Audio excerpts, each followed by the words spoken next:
Po may nangunguha po dito sa amin at ang isang matandang uncle ko na 75 years old, wala yung maintenance.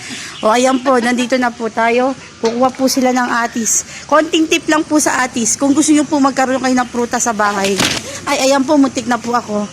Kung gusto niyo po magkaroon kayo ng prutas sa bahay, subukan niyo po magtanim. Kasi po pagkatapos, magiginawahan naman kayo sa sobrang dami ng makikita nyo.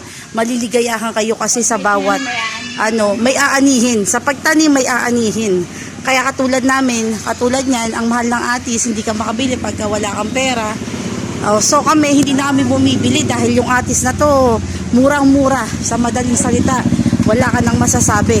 Ayan po, nakikita nyo naman. Ayan po, Ayan po, ayun po, nakarating na po yung doon, sungkit doon, Kaya, ayan po, saka gusto nga po makatikim ng atis. Agaw buhay po siya. Ayan po, nakikita nyo naman po.